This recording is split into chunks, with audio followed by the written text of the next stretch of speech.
Então Beto. vamos iniciar. 3 e 1.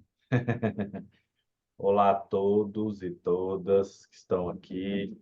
Hoje a Zélia se encontra aí nos bastidores, que ela não está muito bem de saúde, mas mesmo assim vamos dar boas-vindas a todos, né, que estiverem chegando e pedir a Terezinha para fazer a nossa prece inicial. Você faz, Terezinha, por favor? Faço, faço sim. Então, vamos nos preparando para o nosso estudo de hoje, procurando nos envolver nas vibrações, nas energias dos bons espíritos, entrando em sintonia com eles, para que eles possam nos inspirar, nos orientar no nosso estudo de hoje. Esse nosso estudo seja bastante proveitoso tanto para nós encarnados, como para os desencarnados que possam estar aqui conosco. Que assim seja. E assim seja. Graças a Deus. Assim seja. Então, Deixa eu organizar aqui. Por via das dúvidas, deixa eu falar. Pronto. Gravando em dois lugares para não ter problema. Bom, hoje a gente vai estar dando continuidade lá no livro Céu e Inferno, no capítulo 5, quadro comparativo do inferno pagão e inferno cristão. A gente viu na semana passada, começou a ver sobre o inferno pagão. E o que a gente viu anteriormente, assim, fazendo um resuminho pequenininho do que foi dito. Allan Kardec, ele pega uma parte de um texto, de um livro do Fenelon, que vai estar ali dando um olhar sobre o inferno pagão. E a gente gostaria de trazer um parêntese já acrescentando a esse resumo. Então, é um texto do final do século XVII, que Fenelon fez, finalzinho mesmo, século XVII para XVIII, né, 1699, aonde o Kardec entende que esse texto, em forma de prosa, igual a gente pega qualquer livro, a maioria dos livros hoje, né, para ler, em forma de prosa, que o Fenelon pegou do Virgílio e do Homero, lá, né, da antiguidade, antes de Cristo, que está em forma de poesia. Então, são textos um pouco mais difíceis de serem interpretados. Ele pega e faz uma readaptação e algumas atualizações conforme aquele tempo ali que ele queria, final do século XVII. Então, ele pega esse texto, o Kardec pega partes desse texto para poder é, esclarecer, trazer um olhar do que seria ali o entendimento do inferno pagão para o Fenelon, com esse olhar ali da mitologia grega e romana misturada. Então, em mistura é isso. Então, ele vai contando o que o aventureiro Telêmaco, que é um dos personagens principais do livro, é o personagem principal do livro, ele tá vendo ali nessas aventuras. Então, segundo o livro, ele teria ido para esse inferno pagão e via ali grandes atrocidades, ali com várias pessoas que haviam morrido. Vou usar as palavras do livro, que haviam morrido e estavam ali sofrendo grandes penitências. E dessas penitências, tem pessoas que eram filósofos, tem pessoas que tinham feito várias coisas na vida e estavam sofrendo muito. Mas aí ele faz uma parte mais rígida, que é a que a gente está, de reis, que foram encontrados ali alguns reis e que esses sofriam penas mais severas. E ele faz assim comparações duras. Até anteriormente ele fala que os hipócritas teriam ali as partes mais duras, que só perdem para os reis. E esses reis ali, então, estão sendo punidos de forma violenta o tempo todo. Alguns, os escravizados que tinham na época, estavam fazendo as mesmas coisas que eles faziam com esses escravizados. Outro está ali o tempo todo apanhando, o tempo todo vendo o que fez de ruim, de errado, e ali sofrendo muito moralmente com isso. Então, assim, existem poucas penalidades físicas e muitas penalidades morais ali nesse inferno pagão que a gente está vendo até agora. E aí a gente chega ainda nesse inferno pagão, na onde que ele acaba de falar, deixa eu compartilhar minha tela, Beto, mas é todo baseado mesmo na mitologia grega, né? grego e romano, é isso. O Fénelon, ele pega ali Virgílio e o Homero, que está em forma de poesia, e pega ali algumas coisas da mitologia grega e romana para poder fazer o livro. Oi, Odilson, boa tarde. Oi, boa Oi, tarde. senhor Eu queria. Dias. Boa Boa tarde, tarde. Zélia. Tem um amigo meu, expositor, que está morando em Toulon, na França. Eu conversei com ele, ele disse que é expositor espírita de Natal. Em junho ele volta para Natal e ele quer participar da live. Segunda-feira ele falou que pode participar. Eu vou mandar o zap dele para você, André Luiz Lopes Moriyama. Ok? Bom, Certinho, senhor Adilson. Ela escutou, mas ela não está participando, porque ela não está muito bem de saúde. Ela não vai poder Então, responder.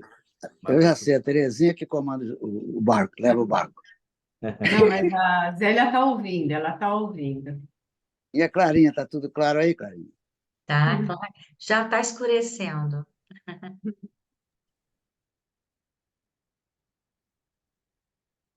Bom, aí o que a gente terminou vendo, né, semana passada, foi, no último estudo do Céu e o Inferno, foi esse rei vendo ali uma fúria vingadora, né, que mostrava para o espelho algumas deformidades e vícios desse rei, né, colocando ali algumas coisas assim, para nossa imagem bem feia, bem horrorosa mesmo, para trazer ali uma figura rígida.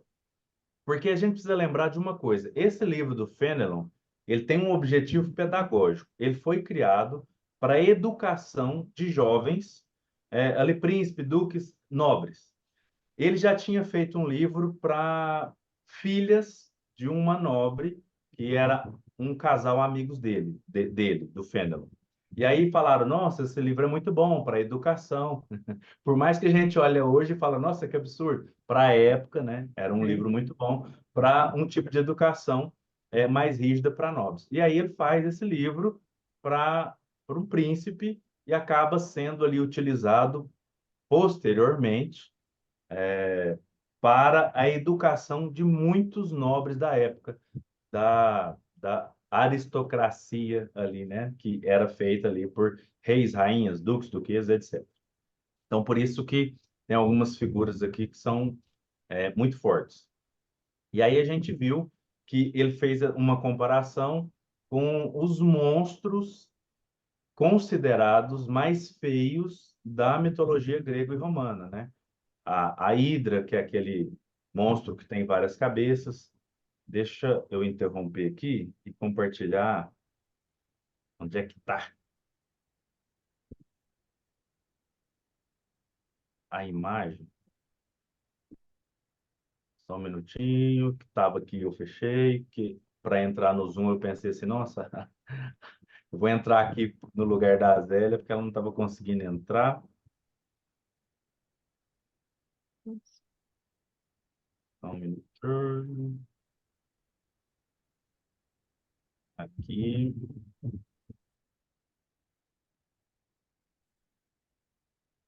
Só para. Aí.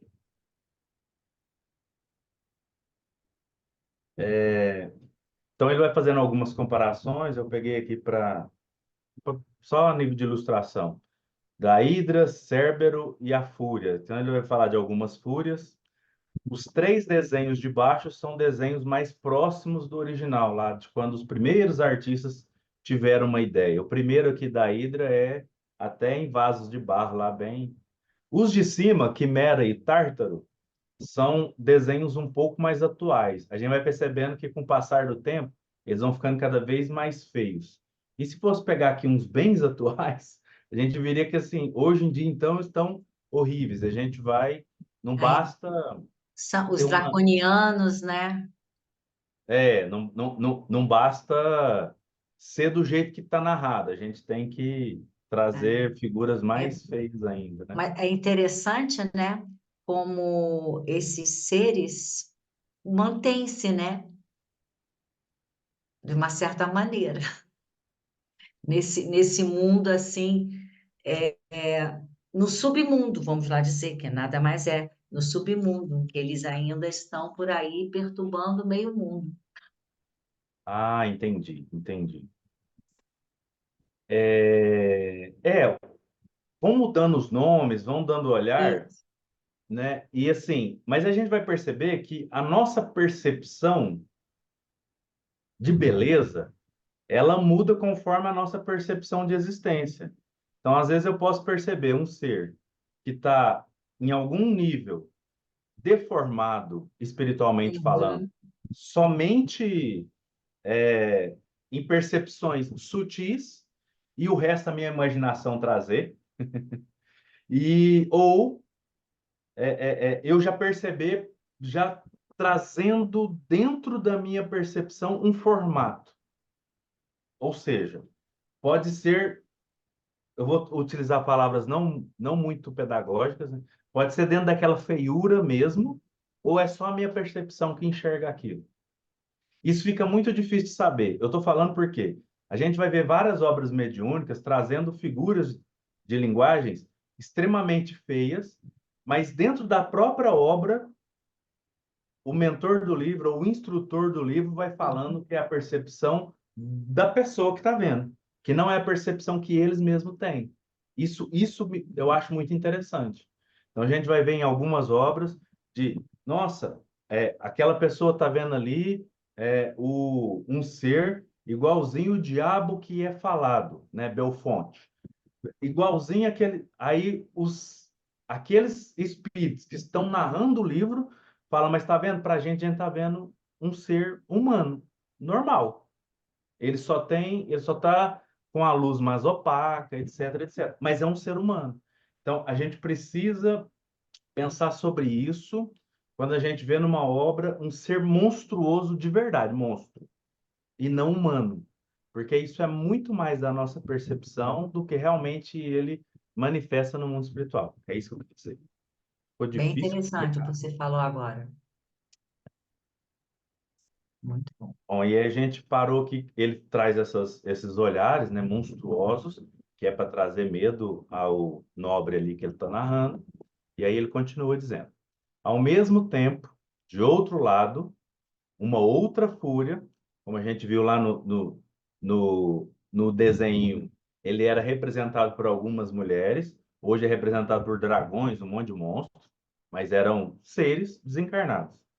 Fúria lhes repetia afrontosamente todos os louvores que os seus aduladores dispensaram-lhes durante a vida, apresentando-lhes um segundo espelho em que se viam tais como a lisonja os descrevera.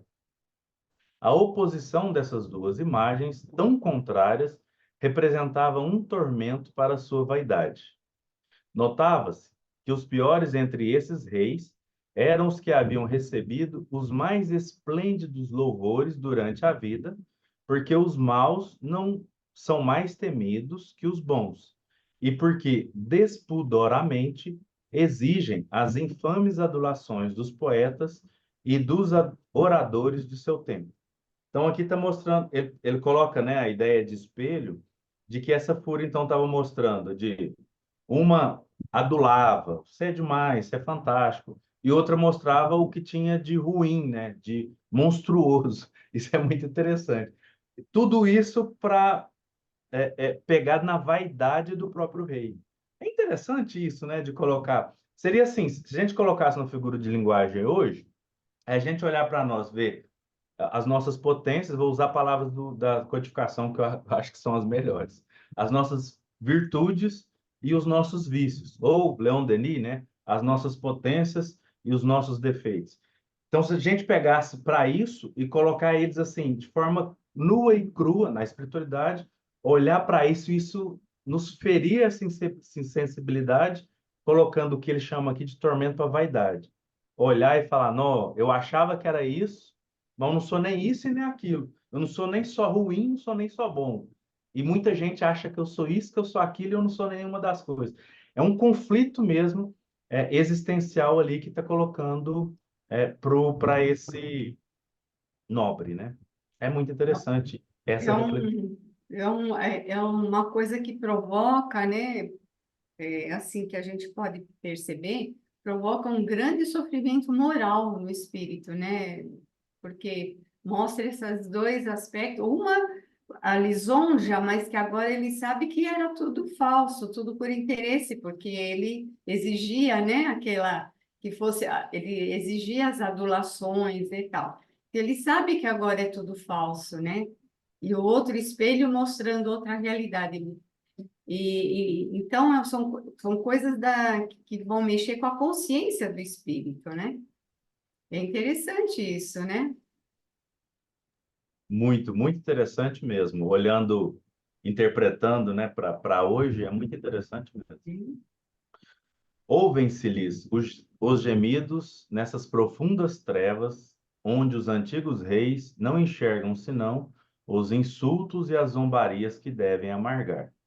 Nada há ao redor que não os repudie, os conteste ou os desmascare, enquanto na terra eles é que escarneciam da vida dos homens, exigindo que tudo fosse feito para servi-los. No Tártaro, estão entregues completamente aos caprichos de escravizados que os fazem, por sua vez, experimentar a mais cruel servidão.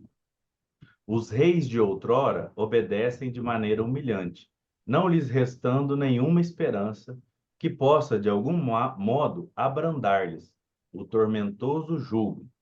Sob os golpes desses escravizados, transformados em tiranos impiedosos, encontram-se os humilhados reis, tal qual a bigorna sob a marreta dos ciclopes, quando Vulcano compelia estes últimos a trabalhar aceleradamente nas fornalhas ardentes do Monte Etna. Então, aqui ele vem colocando ainda mais dessa figura de linguagem, né, do quanta dor, de quanta dificuldade, né, lembrando, para quem não estava, o Tártaro, então, era considerado o submundo do inferno, né, era a pior parte do inferno ali, onde Mais estava profundo. reservado. Hã? Era o inferno mais profundo, né? O Tártaro era o mais profundo. Era. É, é. Era ali nessa figura de, de um ambiente, né, extremamente ruim, reservado para os piores dos piores, né, para os deuses que haviam falido, né, para os reis que haviam falido, então, os piores dos piores. E ali nesse ambiente, esses reis estariam ali sofrendo o que fizeram outros sofrer. É. E aqui ele coloca Ciclope, que na mitologia é aquele que só tem um olho no meio da testa, né? Não tem os dois olhos. E Vulcano, né? É um vulcão desse Monte Etna que até existe ainda hoje lá, É, eu, que entra em erupção, né? eu peguei aqui uma pequenina pesquisa que Vulcano era o deus do fogo, né? Por isso que Deus do ele fogo. tem a relação com o vulcão, né? E o cíclope ou ciclope, né? Aqui não tem o acento, tá ciclope, mas alguns falam cíclope, né?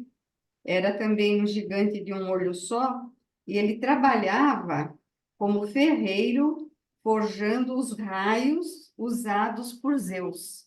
Então, nas fornalhas lá, eles faziam os raios, né? Como ferreiros, faziam os raios que Zeus usava.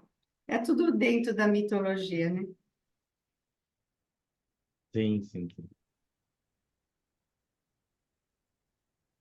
Telêmaco percebeu então os semblantes pálidos, monstruosos, horrorizados.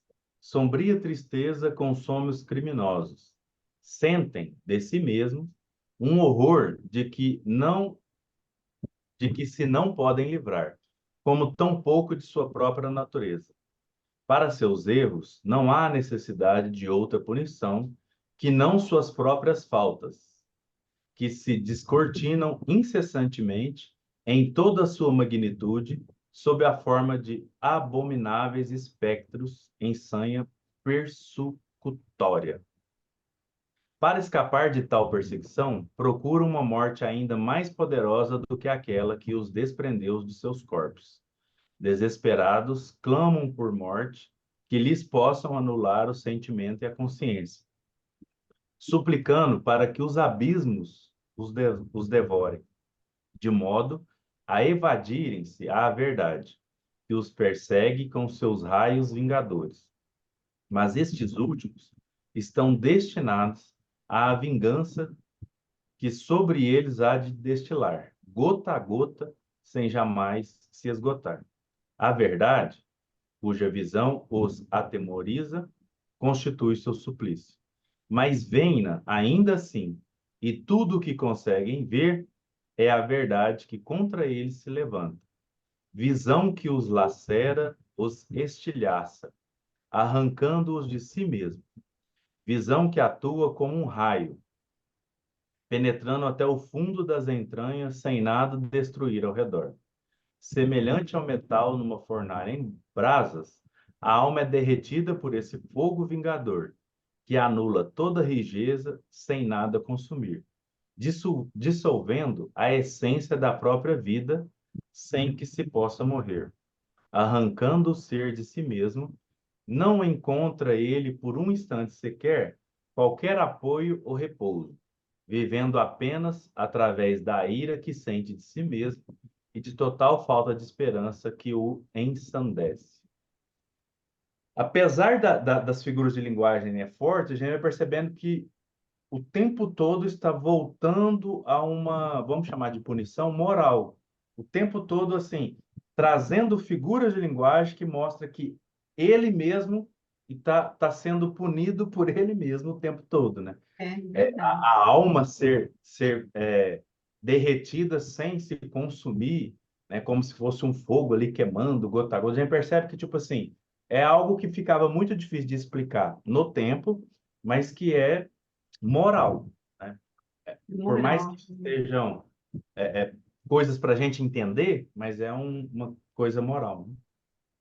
Roberto, eu estava vendo, eu estava dando uma lida hoje de manhã, né, nesse capítulo, aí eu vi aqui, essa parte aqui, ele fala, para seus erros não há necessidade de outra punição que não suas próprias faltas, que se lhes descortinam incessantemente em toda a sua magnitude, quer dizer, ele está constantemente percebendo as suas faltas, os seus erros, né? Ele está constantemente na sua mente, sob a forma de abomináveis espectros em sanha persecutória.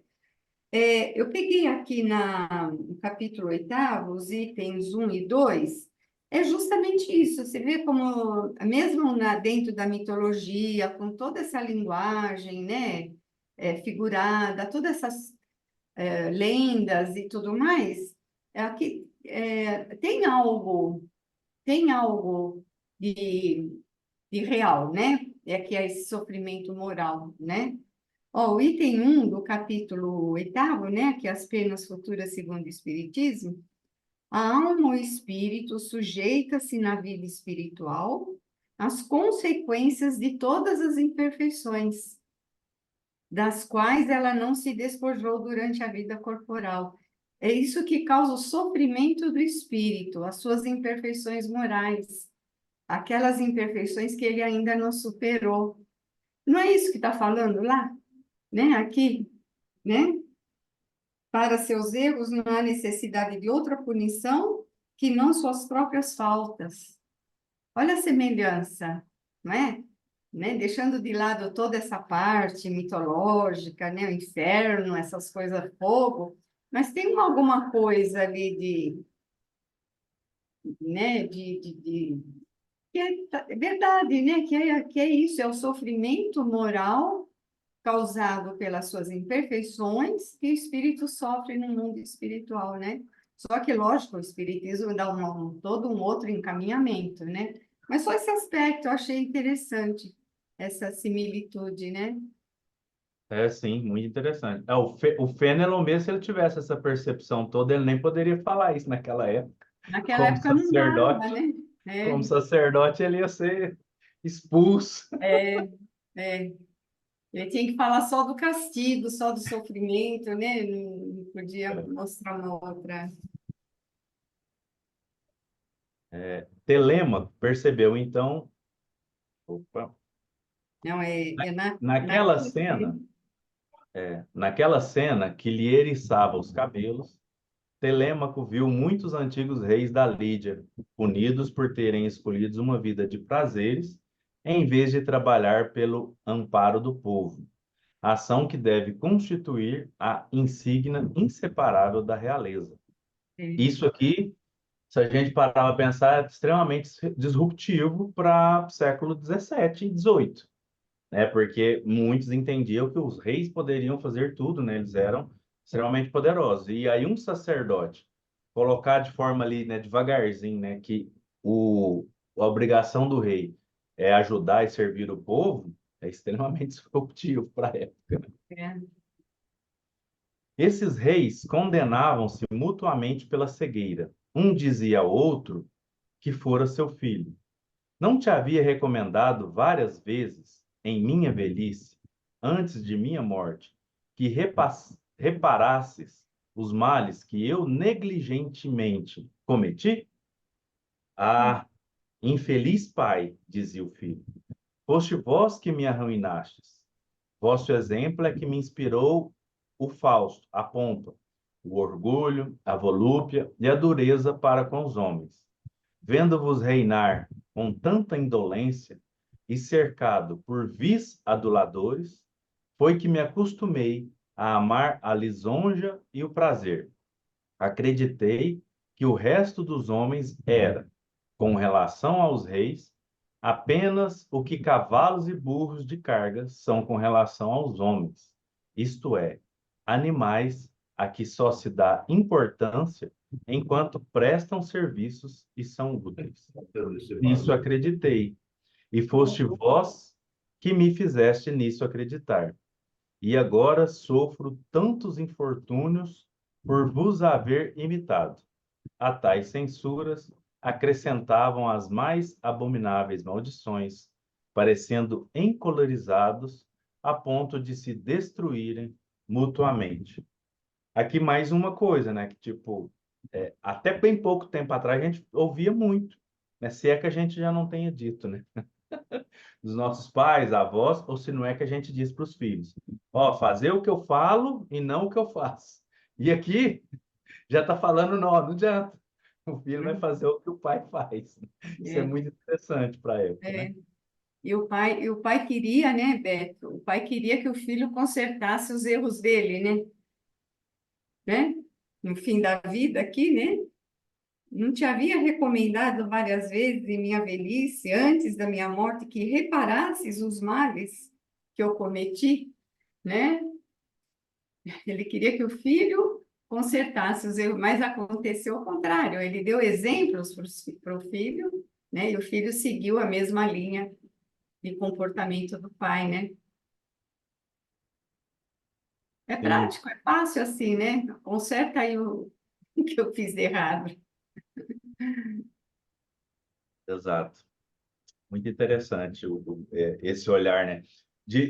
É interessante que, se a gente pegar e retirar todas as figuras de linguagem mitológica, a gente percebe que, de forma bem lenta, o, toda hora eu estou esquecendo o nome dele, hein? O autor, toda hora o autor, ele está tentando trazer novos conceitos, pegando ali das Fênelon. coisas antigas, mas Fenelon, trazendo novos conceitos ali, introduzidos de forma lentamente. Isso é uma coisa pedagógica muito interessante, né? Não dá É. para negar. Para a época é muito interessante. Mas a gente vê aí a origem, né? Da onde vem essa educação através do medo, né? através do terror. Olha, vem de longe isso.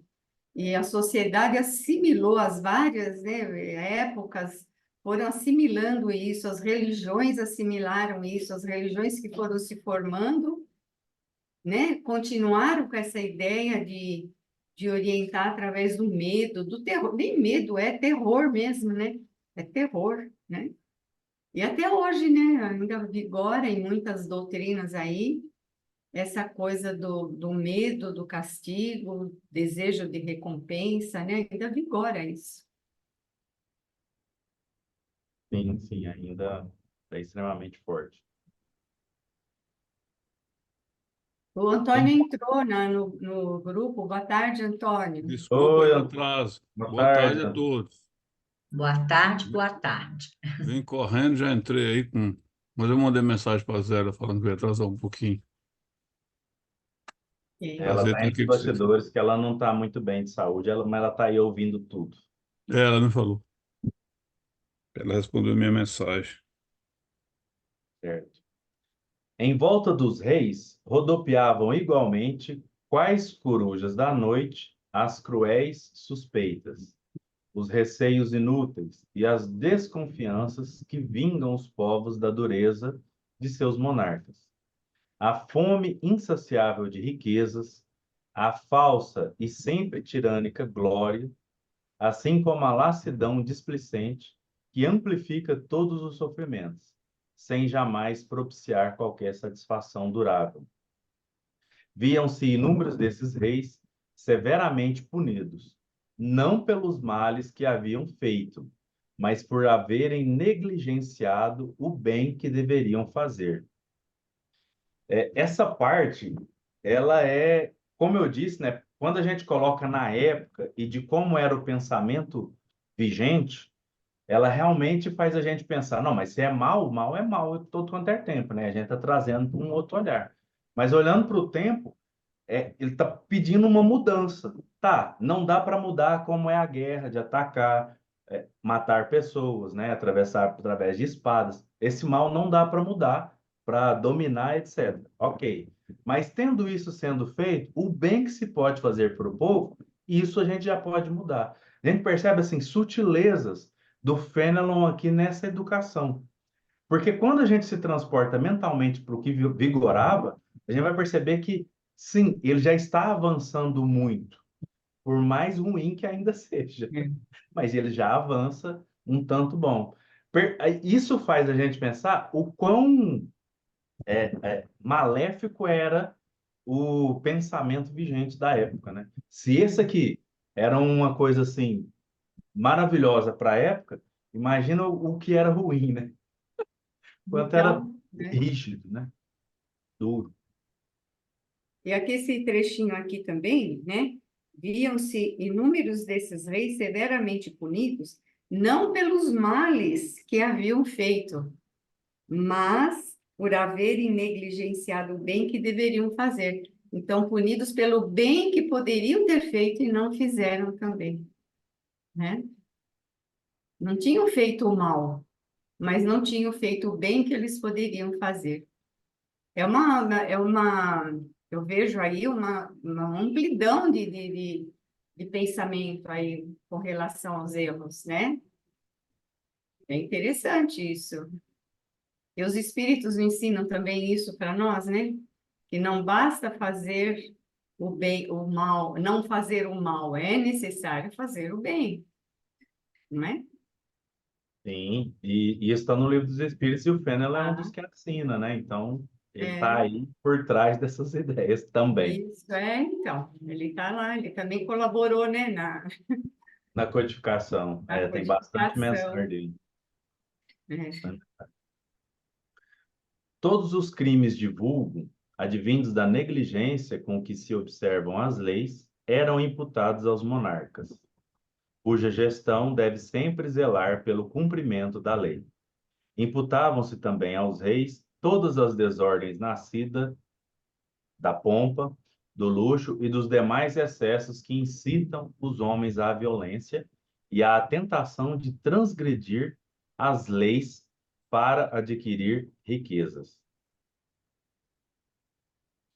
Tratava-se com rigor, sobretudo, aos reis que, em vez de representarem bons e atentos pastores do povo, tinham apenas cogitado em destruir o rebanho, quais lobos vorazes. Não, aqui agora, como diz vulgarmente hoje em dia, né? Ele foi com dois pés no peito do povo, velho.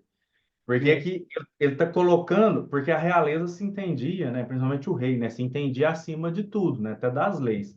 E ele está colocando que não, ele deve ser o cumpridor, e quem não cumpre a lei é responsabilidade do rei para não fazer com que isso seja possível. Até para hoje, a gente ainda tem dificuldade de ver isso acontecer dentro das nossas legislações, né? A gente Isso. percebe que é algo muito interessante de se ver aqui. Uhum. O que Isso, mais... só uma Pode falar. coisinha. Da falta desses reis de não cumprirem a lei, eles provocaram excessos, né? Ó, demais excessos que incitam os homens à violência, à tentação.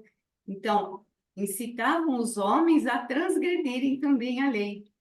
Então, eles também são responsáveis pelos erros daqueles homens que os erros dos homens que foram provocados pela sua falta de cumprimento da lei, né? Então, vai se ampliando a responsabilidade, vai se ampliando cada vez mais, né? Sim, com certeza. Até hoje, isso causa um debate muito grande, né? Se a gente for pegar, quando a gente vê, ouve dizer, ou é pego, qualquer político ou alguém de uma posição muito importante de corrupção, de roubo, ou qualquer coisa parecida, a gente já percebe que no linguajar comum, quando a gente vai conversar com a pessoa fala assim: ah, mas fala a verdade, se você chegasse lá, você não faria a mesma coisa? É isso mesmo, a gente ouve muito isso. Se eu Então, tivesse lá, eu faria a mesma coisa. Se eu tivesse lá, eu exato, faria a mesma coisa. exato. Então, a gente Já vai ouvi perceber isso. que esse olhar do fenômeno é muito interessante de tipo assim, olha, se você está num poder, você está num lugar de destaque, seja um grande exemplo para que isso não incite as massas. É assim, hoje a gente ainda não vive isso, para perceber. A gente ainda não vive isso. Pelo menos não muitas pessoas. O que mais consternou Telêmaco, no entanto, foi ver nesse abismo de trevas e tormentos um grande número de reis que, tidos na terra como bons reis, tinham sido condenados às penas do Tártaro por se deixarem governar por homens maus e ardilosos. Eram punidos pelos males que permitiram ser cometidos sob sua autoridade. Ademais, não chegaram a ser esses reis, em sua maior parte, nem bons nem maus, tamanha sua frouxidão. Nunca recearam ignorar a verdade. Não sentiram jamais o gosto da virtude, nem tampouco se interessaram pela prática do bem. Aqui dá a impressão que ele está sendo assim totalmente explícito para um problema que ele vivia na época, o Fënelon. Porque ele assim, ele era um sacerdote que o povo queria bem, porque ele era um sacerdote diferente daquela época. Ele chegava próximo ao povo, ele era mais humilde, mais caridoso do que a grande maioria. Então, ele era um sacerdote mais aproximado do que o cristianismo deveria ser na época. E aí, assim, por causa disso, né, de ser mais humano, vou chamar assim, tinha sacerdotes que não gostavam dele porque queria poder. E um desses, que era, vamos dizer, inimigo dele, influenciava muito o rei e quem comandava ali na época. E não parece um recado ali? Os reis que ouvem aqueles que Né? dizem coisas ruins. Jogou uma Quando eu fui indireta. ler, quando eu fui ler um pedaço da biografia do Fenelon ali, eu falei, nossa, mas parece demais ali um recado assim direto. Foi um recadinho, né, Beto? Ele Mas, mandou um recadinho. mas que em verdade, mesmo sendo algo, talvez sendo algo pessoal, a gente sabe que as pessoas que têm poder nunca estão sozinhas, sempre existem várias pessoas nos bastidores. E elas precisam escolher muito bem essas pessoas Porque essas pessoas que elas ouvem faz com que elas cometam atos que são bons ou não para aquela população, comunidade, né? Quem quer que seja. Isso é algo que a gente deveria muito pensar sobre quem está à frente de alguma coisa, né? Olha, vou chamar de conselheiros. Esses seus conselheiros, você precisa escolher melhor, precisa tomar cuidado. Isso que está te falando vai fazer um mal para a comunidade, para o povo que está ali inserido. Se a gente trazer para a casa espírita, né? O presidente está ali sempre cercado de alguém, presidente da casa espírita. Olha, cuidado quem você ouve. Isso aí vai ser bom somente para a casa física ou vai ser bom para quem participa, para as pessoas que estão ali? São coisas que a gente precisa realmente reavaliar quando a gente escuta e pratica, né? No nosso meio, no nosso dia a dia. Mas assim, a gente, é, respeitando as devidas proporções, né?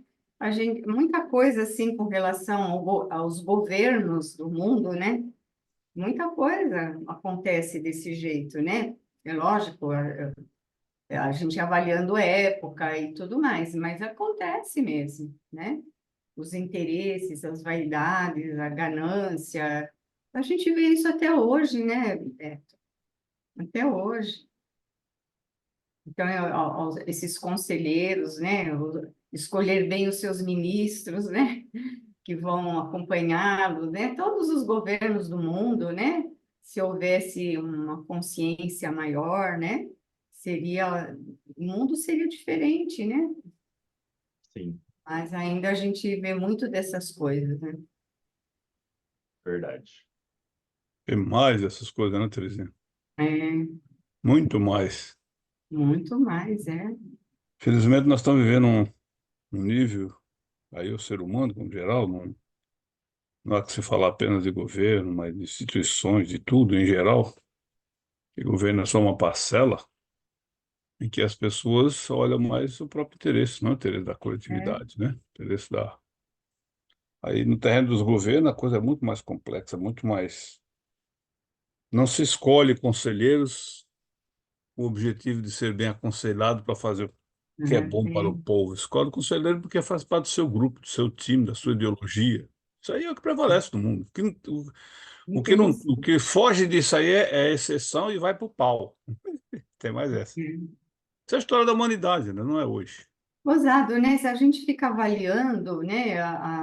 Houve uma evolução moral, não há dúvida que houve uma evolução moral, mas é tão pequena ainda porque a gente vê as mesmas imperfeições morais ainda no ser humano, né? Tanta evolução tecnológica, científica, tal, mas o egoísmo, a vaidade, a ganância, desde a antiguidade, tá aí ainda, não é? Mas o problema também das pessoas é negar a própria evolução, o que é um absurdo, né? O espiritismo, evolução ela é constante, ela não para, porque a evolução não é uma lei do homem, é a lei que permeia o universo, que permeia. É, Então ela existe. O problema é a distância entre uma e outra. E daí porque a doutrina nos avisa com clareza que nós estamos numa fase de transição. E quem gosta de história, só basta dar uma passadinha de olhos na história. Veja, pega, por exemplo, aí a civilização que é o maior exemplo em todos os terrenos, não há nenhuma exceção nisso, para a humanidade, sob o ponto de vista social, político, a Grécia. Não é à toa que nós tivemos um Sócrates lá, né? Que foi para o sacrifício sorrindo e dando conselho aos amigos dele que queria sequestrar ele, roubar ele para ele não ser punido, porque era uma injustiça grande. Aí depois, mas Sócrates, Platão era membro da família de um dos 32, parte da mãe, de um dos 32 tiranos tiranos, da Grécia, que levou a Grécia ao que se tornou. E a Grécia de hoje não tem nada a ver com a Grécia. Não existe uma nação do mundo, mesmo. Vamos falar do nosso mundo ocidental, em que os valores da Grécia, da arte, da cultura, da própria moral, da própria, não tenha sido influenciado por ela. Quer dizer, vamos dizer assim, lá era o paraíso, muito mais que aqui, né?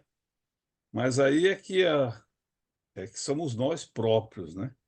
E aí entra uma coisa que eu tinha dificuldade de entender melhor e aceitar na doutrina espírita, que não é um conceito assim bem colocado de forma literal, clara em toda a estrutura da doutrina, mas é pensado aqui, ali e acolá, a questão das emigrações e imigrações de espíritos em todas as comunidades. Não sob o ponto de vista romantesco, de literatura baixa, de literatura até mesmo espírita, sem, de romance, não, no sentido normal, porque imagina bem, nós vamos fazer uma análise do nosso mundo, nosso planeta Terra hoje, sob o ponto de vista. Quando a gente olha para as mazelas que ocorrem, se a gente for incauto, a gente chega a pensar que não houve progresso. Mas houve progresso em relação a um ano atrás. Não precisa de um século, não. Isso é inarredável. Por quê? Porque onde a gente vê só desgraça, muitas vezes até progresso nós não chegamos. Porque Deus está em toda parte, né? Mas como é que esse planeta avançaria essa fase que nós estamos, que vai avançar, né? Eu acho que ninguém tem dúvida disso, que é a regeneração.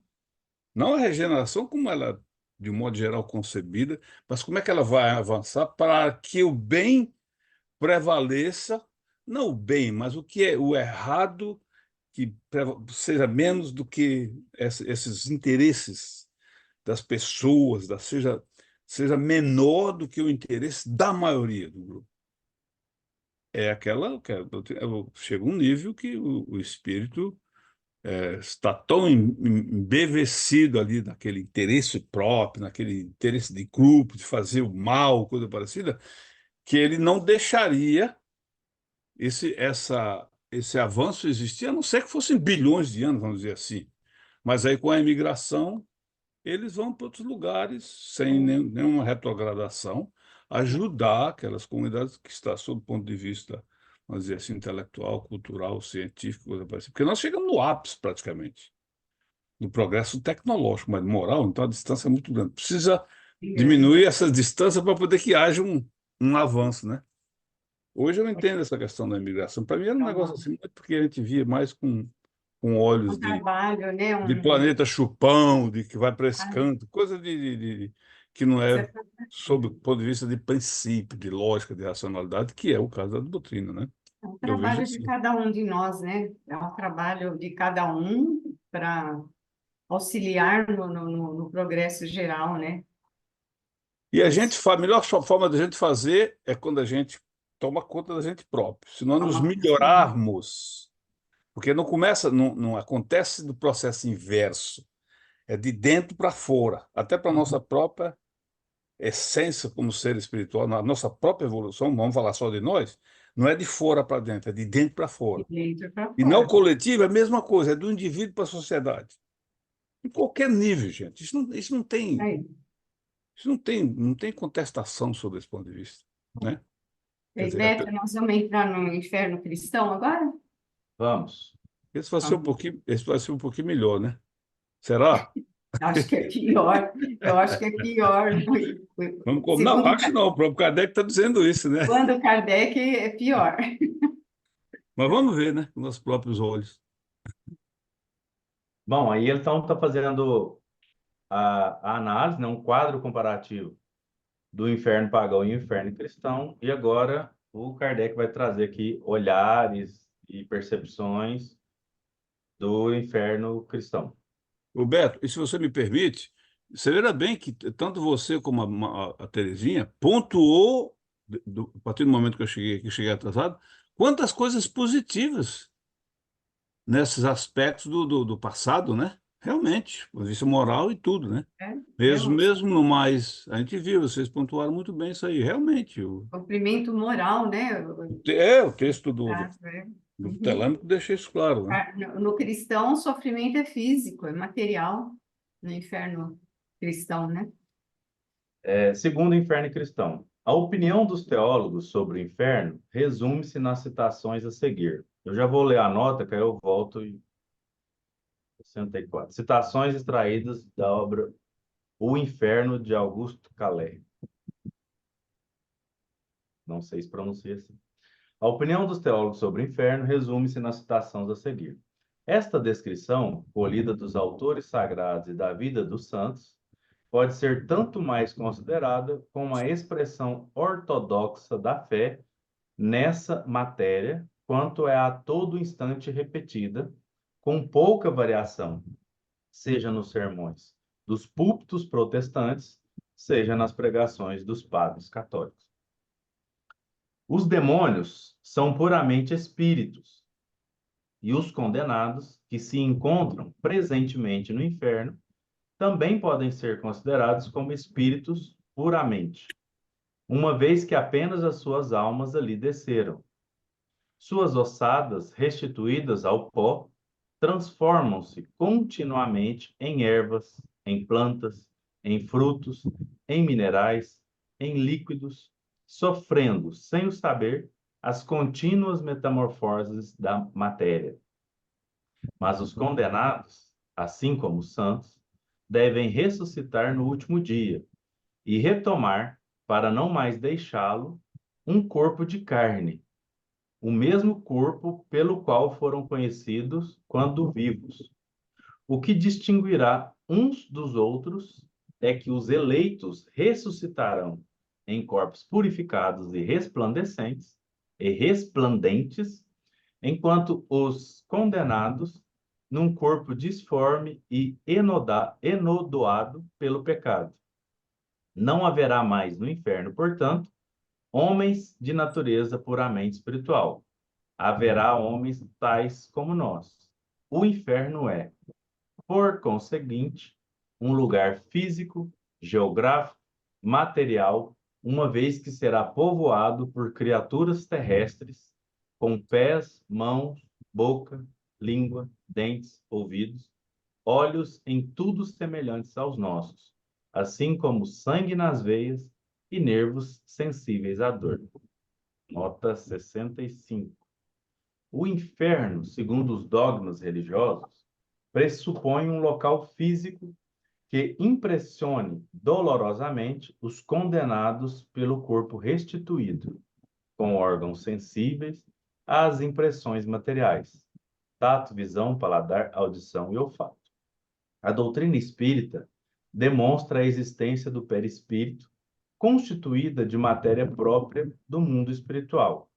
Esse ambiente não causa impressões fisiológicas, nem no corpo espiritual há sensibilidade para tal. As sensações dos espíritos são de ordem intelecto-moral, pensamentos, sentimentos. As sensações agradáveis ou desagradáveis após a morte estão relacionadas à condição de aperfeiçoamento da alma, sendo de ordem interna, não tendo causa externa, como no mundo corporal. Nota do editor.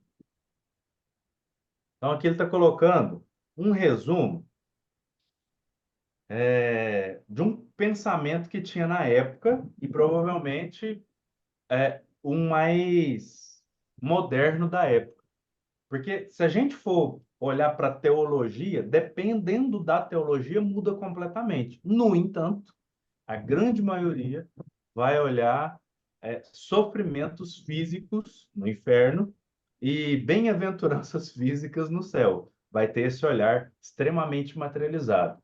Só lá no cristianismo primitivo, que não se tinha lá muita ideia de como seria isso, só entendia que teria um lugar muito bom que Jesus teria preparado. Mas tirando isso, né? Aí a teologia, com o passar dos séculos, precisava não é resposta, mas queria trazer respostas a essas perguntas. Como é isso? Como é aquilo? Como é aquilo outro? E foi ali, devagarzinho, cada um por um caminho, outros se juntavam até chegar nesse olhar extremamente físico, né? Que por mais que a gente olhe e fale, não, que grande equívoco, que passo maldado que foi da teologia, foi porque foram homens completamente destituídos de boas intuições, somente através de seus próprios olhares, né? O que a gente chama de egoísmo e orgulho, trouxeram aí respostas equivocadas, porque eles achavam que precisavam responder tudo, dar conta de tudo. Aí trouxeram essas questões aí tão, hoje, vistas por nós, tão absurdas, né? É. Então, tem uma coisa aqui que, não sei, para mim, me dá a impressão de uma grande contradição, até mesmo no relato, porque aqui é o relato desse livro, né? O Inferno de Augusto Calais, né? O que dá para Uhum. entender aqui, ele tá tudo que ele vai, é o que ele está colocando aqui, ele pegou desse livro aqui. Então ele fala, né? Olha aqui, os demônios são espíritos tal, né? Podem ser considerados como espírito puramente, uma vez que apenas suas almas ali desceram. Suas ossadas, restituídas ao pó, transformam-se continuamente em ervas, em plantas, em frutos, em minerais, em líquidos, sofrendo sem o saber. Isso realmente acontece, né, com o nosso corpo, depois que da morte, né, do corpo, as moléculas vão voltar para a natureza, vão ser reutilizadas em outros corpos, em plantas e outras coisas. Tá certo? Só que ele fala assim, então os corpos se transformaram, foram se transformando em planta, tal, tal, tal. Aí ele fala, mas os condenados, assim como os santos, devem ressuscitar no último dia e retomar, para não mais deixá-lo, um corpo de carne, o mesmo corpo pelo qual foram conhecidos. Mas o corpo não desmanchou ali? Não se transformou em outras coisas? Como é que vão retomar o mesmo corpo? Não é uma contradição aí? Ou não É, entendi e, direito? e pasme, existem linhas teológicas hoje em muitas igrejas protestantes que pensam exatamente assim. No último É, dia, todos retomarão, é dito assim, no último dia, todos retomarão o seu corpo. A água entregará os corpos que morreram afogados, o fogo entregará. Por mais absurdo que seja a ideia, muitas pessoas ainda penso ainda assim. pensam assim, infelizmente. Infelizmente. Como se Eu tô, assim. E aí, quando vai se questionar isso, você vai ouvir a coisa do milagroso. Mas vamos pensar. Deus não fez todo o universo, os planetas, as estrelas, etc. Fez. Se ele é capaz de fazer isso tudo, seria fichinha ele voltar a ter os mesmos corpos. Deus pode tudo, né? Deus pode tudo. Então, Perdão pela risada, né? Se tiver alguém que crê nisso. Mas é realmente assim, é absurdo pensar de forma assim tão simplória. né? Se fosse por todo esse poder, era mais fácil dar corpo novo aí. Então muito mais Tão prático, poderoso, né? né? Um corpo novo do que aquele que já se desmanchou, já se transformou em erva, em planta, não é? Não, e E olha que loucura, né? Se a gente for pensar em frutos, né? Se corpos que dissolveram, átomos foram para frutos, esses frutos foram consumidos por outras pessoas que viraram átomos em mim, como é que vai tirar pedaço de mim para dar para o outro? Então, tipo então, assim, né? quanto mais a gente vai pensando nisso, mais absurda fica a ideia, Mais né? absurdo fica, né? Não tem eu tô sentido, observando, né? eu tô observando aqui, aliás, esse livro, vou até baixar ele para dar uma olhada nele depois, passar o olho nele. Contradição, Terezinha, que você falou aí, é elogio até. Logicamente que Kardec está pegando uma obra de um. Ele é político, aqui só dá referência a ele como político. Aqui, o inferno está aqui para fazer para baixar até, inclusive. Mas é evidente, inclusive esse negócio de vai virar em fruto, vai virar, isso não é assim A mais B, não obviamente que nada se perde, tudo se transforma, do seu ponto de vista, Transforma. falando de físico, e no universo, obviamente, o processo é outra. Agora, a contradição dele é mais do que óbvia, porque é uma coisa da época. Esse cara aqui, provavelmente, com certeza, posava. Ele coloca dentro do pensamento dominante da época na França, é um político do século XIX, e o que predominava na França no século XIX, XVIII, o que mandava em tudo lá? Qual que era a igreja. A igreja era toda poderosa, ela que fazia, criava, acontecia. Então, realmente mas mas é isso mesmo que está sendo enfocado aqui para a gente ver. E outra coisa, gente, essa coisa de gente que acredita nisso aqui é muita gente ainda, viu? Ainda É acredito. É isso que eu muita ia falar, gente. Antônio. É isso que eu ia falar. Naquele tempo. Mas a força da imposição ideológica ortodoxa, ela é. A maioria da humanidade, eu acredito que ainda pensa isso. Mas eu Então, penso, hoje em dia, né, Antônio? Hoje em dia que a ciência já mostra tanta coisa para a gente, a gente tem acesso, né? Hoje é fácil o acesso a tantas informações, né? E a gente sabe que tudo que é matéria, né? Nossos corpos, tudo que é matéria vai se transformar, vai voltar para a natureza, vai ser reutilizado. Sabendo É disso, ainda acreditar interessante. e vai voltar no mesmo corpo, é uma coisa, hoje, acreditar hoje nisso, né? É uma coisa que para a gente parece bem. Terezinha, parece que o seu Beto, seu Deus quer falar alguma coisa, tá com a Fala, seu mãozinha na Dilson, mão. Sim, desculpa. sim, sim. Eu quero dizer para o Antônio que o xará dele, Antônio, na Rente de Lavoisier, na natureza nada se cria, nada se perde, É, tudo se transforma. isso se Terezinha transforma. já falou, mas é bom a gente recordar do Antônio Laurenti de Sim. Lavoisier. Só com com um detalhe que o que ele fala aí no texto, ele está falando da natureza em geral, né? No caso, aí, se imaginaria até o espaço infinito, né? Essa é a natureza física, né? Esse pensamento vale para a nossa natureza física, do mundo físico, né? E a gente sabe que também é assim, do outro lado, mas não se processa de forma tão matemática, simplória como ele está no texto, né? Mas é É, interessante. Mas é interessante. interessante, interessante. Mas o problema aí, Terezinha, só, Alberto, Um desculpa, ponto de senhor. vista, né? O problema aí também dessa questão é que nós estamos aqui no seio de um estudo de uma doutrina que ela acompanha a ciência, que ela é aberta, que ela não tem dogma, ela não impõe nada. Mas quem vive nesse universo, e nós vivemos por sabe lá Deus quanto tempo, quantos séculos, quantos milênios, as pessoas nem se questionam isso, né? É o dogma é dogma, Muita não se gente não discute. questiona. Muita gente não questiona nada, né? Só Não. O único dogma do Espiritismo é a reencarnação, né? Eu preciso só abrir um parêntese, porque eu conheço pessoas que acreditam nisso e são extremamente inteligentes, são doutores em filosofia, não, doutores em é história, verdade. Ah, então, não, tipo assim, lógico. Tem não, sim. não, então, eu só quero dizer que, tipo assim, não é capacidade mental, é realmente estudou teologia, chegou num consenso mental de que ele entendeu, não, é assim, e mesmo que ele questione detalhes, ele entende que talvez não é exatamente como está dito, mas algo vai acontecer. Isso é muito forte. Eu conheço um monte de gente, né? Tem muito amigo, pastor. E assim, e a gente vai entendendo que não é só dogma. Os caras estudam, e eles chegam a essa conclusão. Agora, o porquê, o que que vai avançando.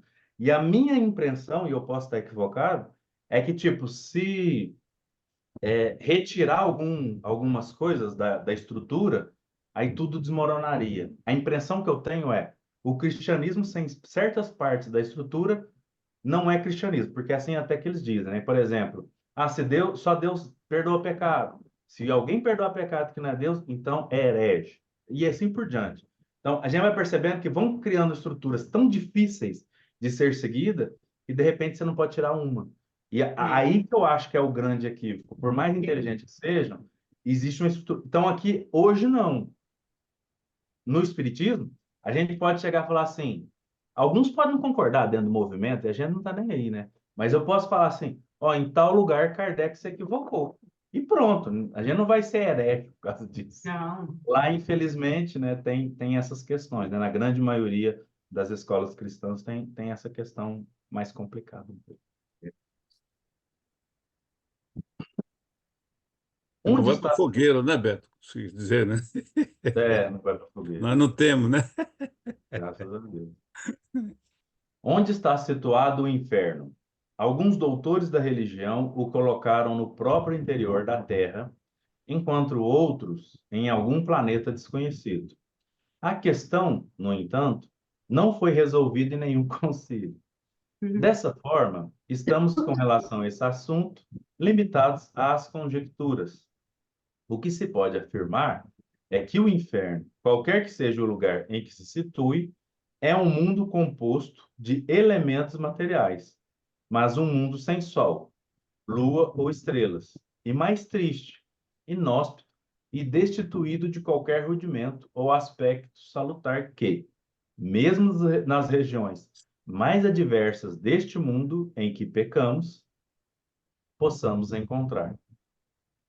Os teólogos mais cautelosos não se aventuram a descrever, à maneira dos egípcios, hindus e gregos, todos os horrores dessa morada.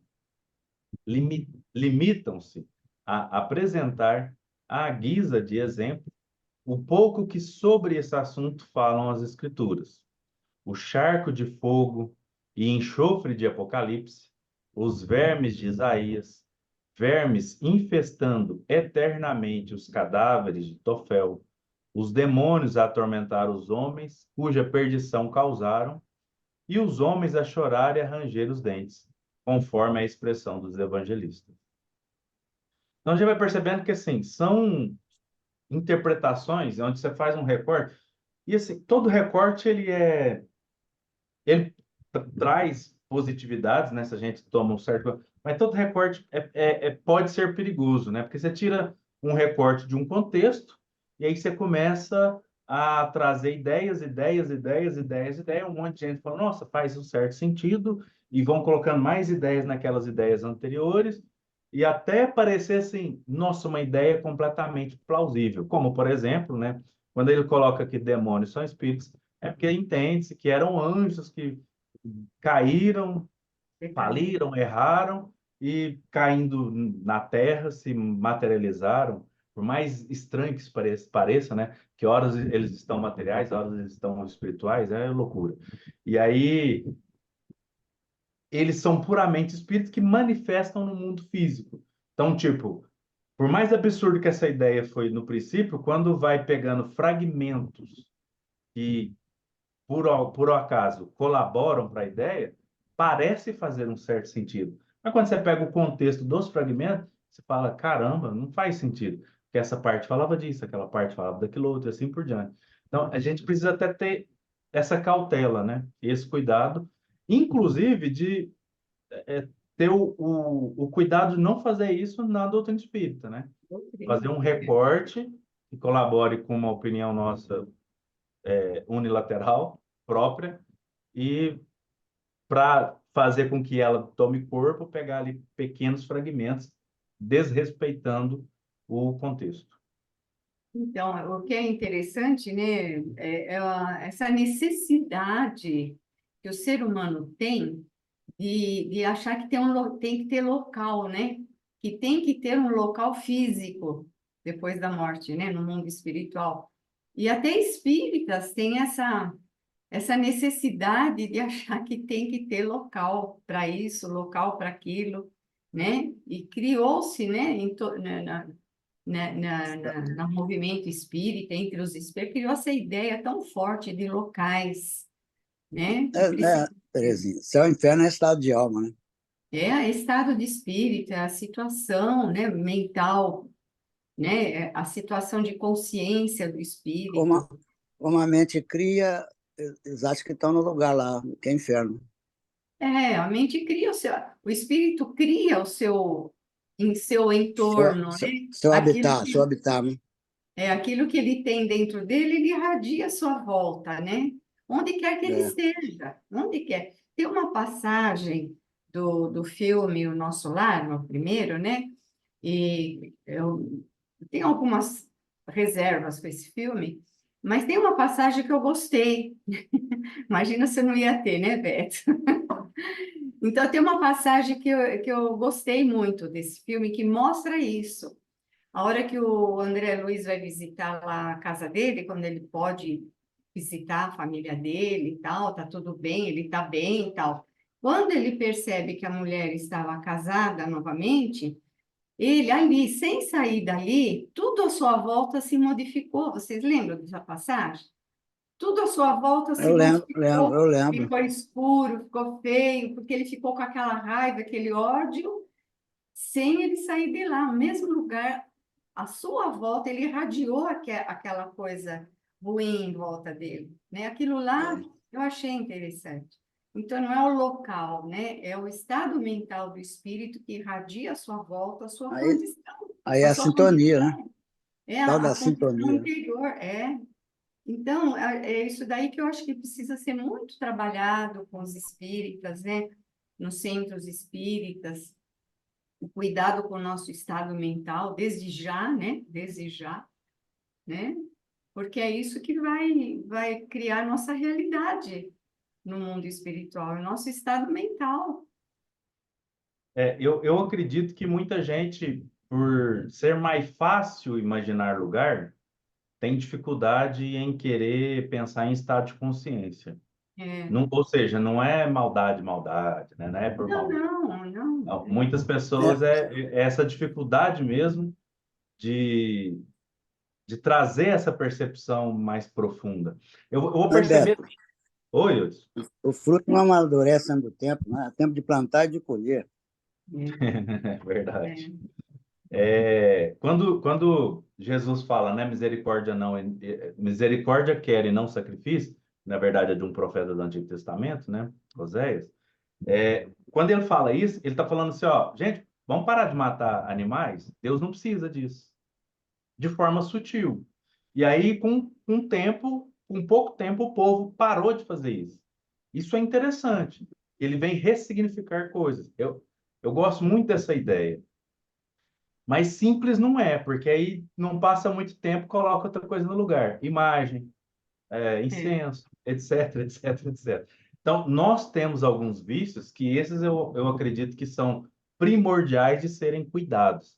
Senão a gente pode mudar a linguagem, fazer revelações que forem, que a gente acaba materializando de novo. Então, é sempre esse cuidado de, ó, será que eu não estou materializando de novo? Não estou facilitando? Por exemplo, é extremamente comum a ideia de, tipo assim, eu estou fazendo bem, estou ajudando cesta básica, campanha do 15 lá, vou ganhar uns bônus horas quando chegar lá. Extremamente comum essa fala. Mas não tem isso em lugar nenhum. A ideia foi implantada em forma de piada e virou verdade. É Porque as verdade. pessoas acreditam nisso. A Infelizmente, questão essas... da recompensa, né? A recompensa, sempre, né? Desejo de recompensa, ou medo do castigo, ou desejo de recompensa. Eu acho que são condicionamentos, né, que o ser humano carrega já de milênios, né? Quantas e quantas encarnações nós tivemos dentro de religiões que ensinam dessa forma. Então, a gente traz condicionamentos, é difícil de se livrar desses condicionamentos, né? De modificar nossa ideia. O ser humano, né, Tereza, quer retorno das suas ações e atitudes, né? Quer retorno. É o Nós mais estamos rápido nesse estágio ainda de inferioridade, né? Uhum. Verdade, senhor Dilson, é isso. A gente quer o trem pronto. Esse Continuando negócio de aqui. trem é coisa de mineiro, hein? Falo trem toda hora. Trem. Eu nem percebo mais. Além Santa... do ai sou, né? Além do ai Vai, sou, é de vai, mineiro mesmo. senhor. Santo Agostinho não concorda que sejam essas penas físicas simples descrições simbólicas dos sofrimentos morais. Ele admite um verdadeiro lago de enxofre, com vermes e serpentes de verdade, aguilhoando todas as partes dos corpos dos condenados, somando suas lacerações às do fogo. Ele julga, segundo o versículo de Marcos, que esse fogo estranho, embora material como o nosso, agindo, portanto, sobre os corpos físicos, os conservaria como o sal conserva a carne das vítimas. Os condenados, todavia, vítimas incessantemente supliciadas, porém permanentemente vivas, sentiriam a dor desse fogo que queima sem destruir, penetrando sobre sua pele. Ficariam as vítimas impregnadas, saturadas desse fogo em todos os seus membros, da medula dos ossos à pupila dos olhos, nas fibras mais recônditas e mais delicadas do seu ser. A cratera de um vulcão, se pudessem aí lançar, ser-lhes-ia equivalente a um lugar de alívio e repouso. O que a gente percebe de diferente, principalmente lá, né, com o inferno pagão, que a gente viu anteriormente, é que, assim, esse aqui dá toda a capacidade física de quem está ouvindo sentir. Então, essa questão de, seja por medo ou por ignorância, de colocar o que o outro sinta a necessidade de realmente eu não posso ir para o inferno. Lá é muito ruim. Eu preciso ir para o céu. Ok, entendi isso. O que que eu preciso ir para o céu? A gente percebe que, mesmo que não tenha sido consciente, por alguns aí, crer, fazer com que essas crenças aumentem por aí, que seja inconsciente, estou considerando aqui, né, passando um pano danado, a gente percebe uma necessidade de poder gigante. Porque se o outro tem medo e eu tenho a ferramenta, eu tenho um poder sobre o outro muito grande. Certeza, isso mesmo. Agora eu tenho poder, né? Mas é Porque o o outro consegue entender que dói, né? Porque para pensar, se a gente, né, espeta o dedo num prego, a gente sabe qual é a dor, porque todo mundo já espetou, já machucou de alguma forma. E a gente pensa assim, nossa, se tal coisa acontecer o tempo todo, eternamente, vai ser muita dor. Então eu preciso fugir disso. Então, eu assim, consciente ou inconscientemente, dá um poder gigantesco para quem fala isso, né? Isso, para mim, é o maior problema de todos. Então, e o fogo é algo que provoca muito medo, porque provoca muita dor, né? O fogo é uma das coisas que mais provoca dor na nossa pele, né? No nosso corpo. Então, e o medo de ficar eternamente sendo queimado ali, né? Mas isso aí, Beto, você tocou numa questão que é fundamental, e é desde a nossa existência como ser humano. O poder e o controle está por trás de tudo isso. Está por trás de tudo isso. Então, E a gente, à medida que ele vai lendo aí, já lemos muito pouco do inferno cristão, mas já nos conscientizamos o quanto realmente ele é pior, até no estilo literário e poético, do que muito legal. o inferno pagão. Mas aí é exatamente essa questão, porque a teoria, por exemplo, a teoria moral da doutrina diz tudo ao contrário. Por exemplo, não somos seres criados perfeitos que vamos passar o resto da vida penando e pagando pelos pecados, depois morrer e ficar numa situação dessa dependendo de alguém para vir e salvar. Não. Mas para dizer isso e para não ter esse desejo e essa necessidade intrínseca, sob o ponto de vista estrutural de doutrina, de princípios e ensinos, é só uma doutrina como o Espiritismo, que é realmente o divisor de águas da nossa humanidade, antes e depois. Daí porque, e nisso a gente vê todas, e aí a gente não pode, não é questão de condenar, e não se trata disso, condenar as religiões, não, religiões são ótimas. Ah, eu sou do ponto de vista que, se pergunta se eu tenho religião, eu digo que não tenho, mas eu abraço a todas, porque elas também têm o seu papel, entendeu?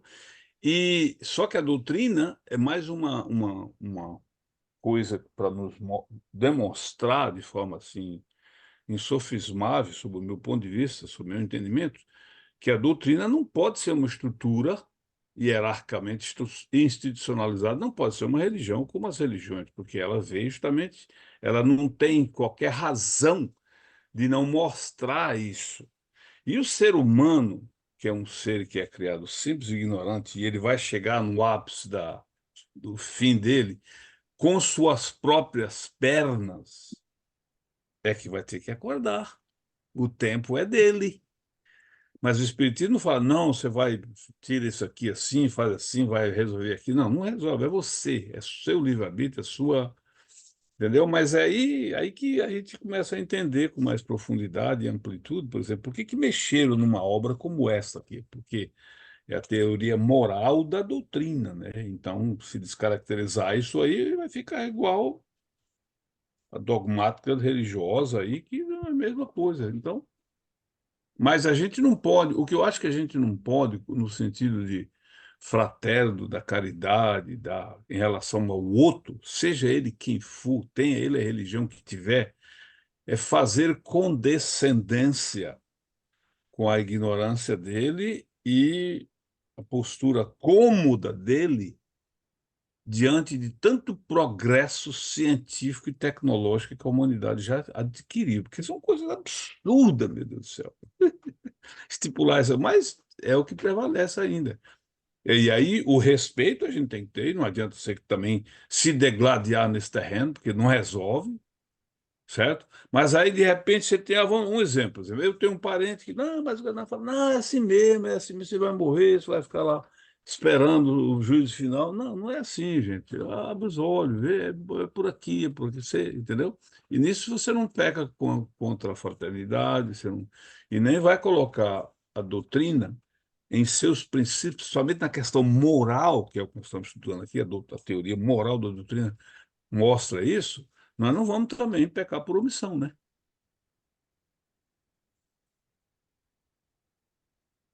Eu vou ler mais um parágrafo, mas quem for fazer o estudo, o próximo estudo vai ter que voltar nele, porque ele é a introdução do próximo. Mas é porque tem uma coisinha que eu acho que é interessante de comentar para finalizar. Assim falaram, com toda segurança, os teólogos mais tímidos, discretos e comedidos. Não negam, aliás, que haja no inferno outros suplícios corporais. Apenas alegam que, para tratar do assunto, não têm um conhecimento ao menos tão suficiente e certo quanto o que lhes foi transmitido acerca do terrível suplício do fogo e do repugnante suplício dos vermes. Mas existem teólogos mais ousados ou informados que fazem descrições mais detalhadas, mais variadas e mais completas do inferno. Ademais, ainda que não se saiba em que lugar do espaço está situado esse inferno, há santos que o viram. Não que tenham estes últimos aí estado com a lira na mão, como Orfeu, ou empunhada a espada, tal qual Ulisses. Eles foram para lá transportados em espírito. Santa Teresa é um desses casos. Então aí o que ele está falando que, apesar da dificuldade da imaginação trazer aqui local onde estaria situado esse inferno, alguns considerados santos, eles fizeram um transporte e penetraram em ambientes a qual chamaram de inferno. Até hoje acontece muito disso, direto ver alguém relatando que teve lá. E aí, é, ao relatar, traz riqueza de detalhes daquilo que perceberam.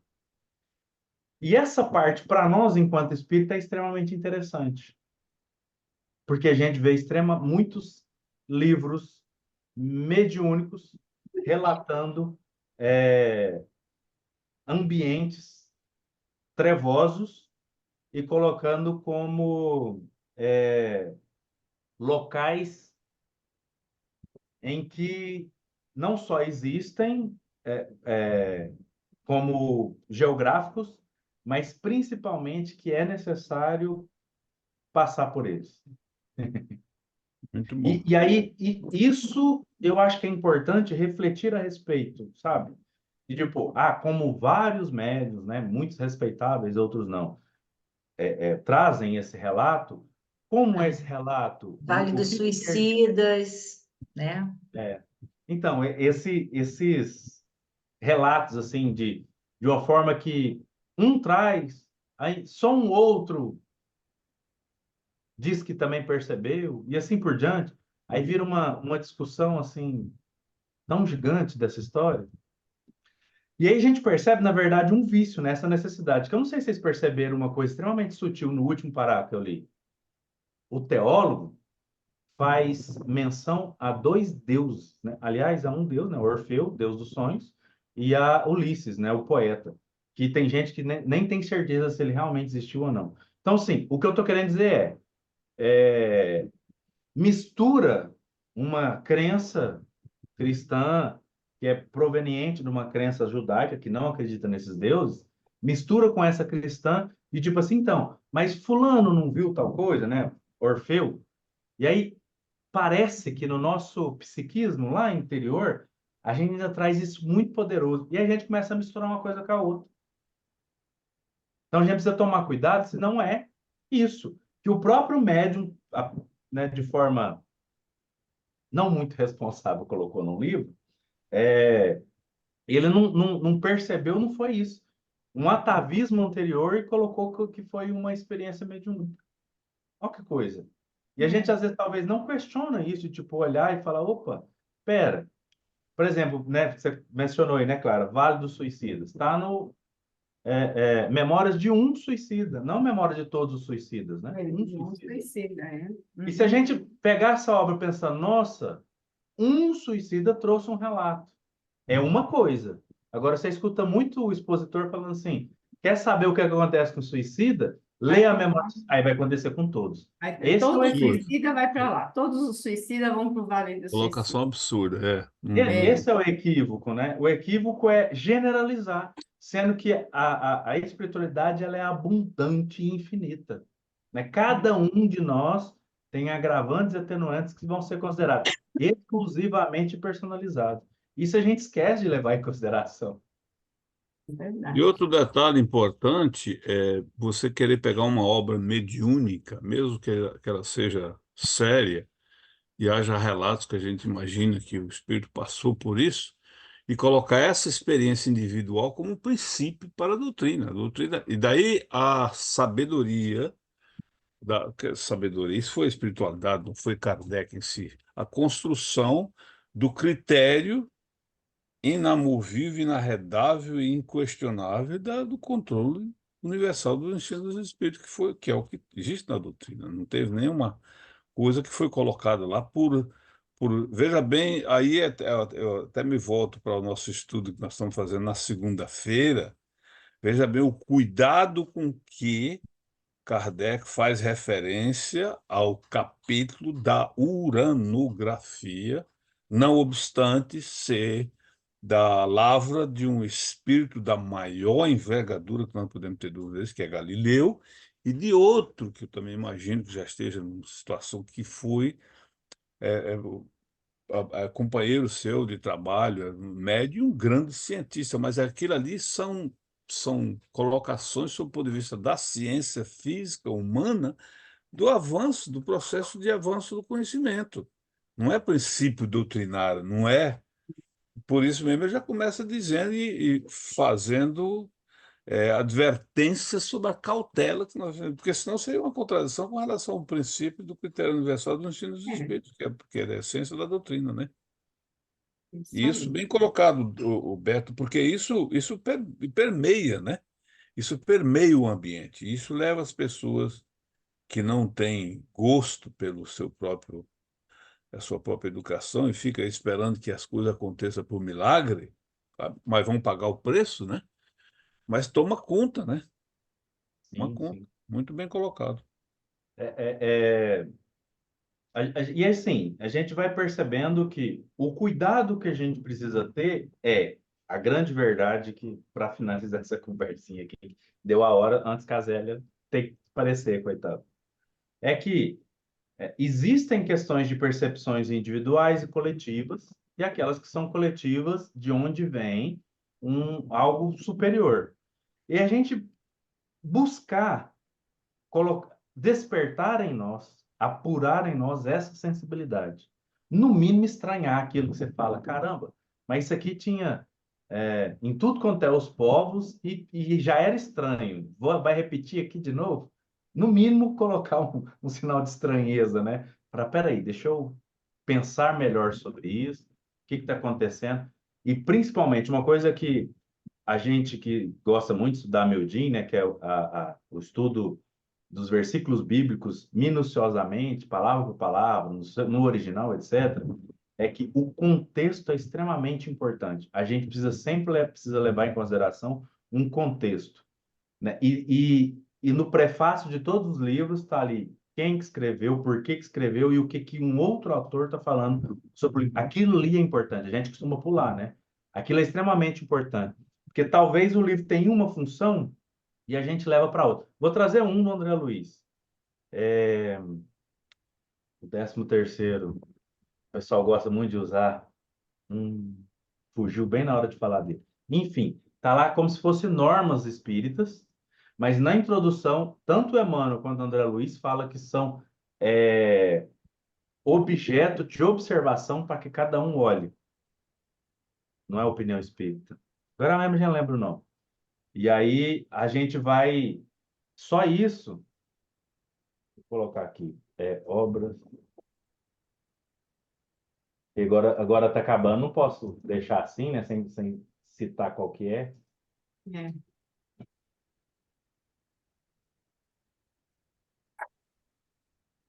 Nossa, sempre por causa do livro, sempre esqueci agora. Não apareceu, mas lembrei. Conduta espírita. Ah, conduta O espírita. nome, conduta espírita, dá a impressão, todo espírita deve fazer aquilo. Aí tá aí, perante não sei o quê, perante não sei o quê, perante não sei o quê. Mas se a gente for na introdução do livro, o André Luiz vai falar assim que aquilo não é dogma para ser seguido. Aquilo são observações de que ele entende que seria importante observar. Observar é diferente de ser seguido. Muita Sei. gente abre ele e fala, isso é o que o espírita tem que ser. Essa é a grande diferença. É muito importante a gente, assim, toda obra, seja ela do médium que for, né, a gente ter essa percepção e falar, opa, isso aqui escapa a esse controle universal. Isso aqui ainda É. não dá para digerir, não posso seguir isso aqui à risca, não é assim. E assim por diante. Eu acho que isso é importante para uma última coisa que eu gostaria de falar. Alguém gostaria de falar alguma coisa antes da prece final? Então, eu vou só interromper a gravação, porque já deu a hora.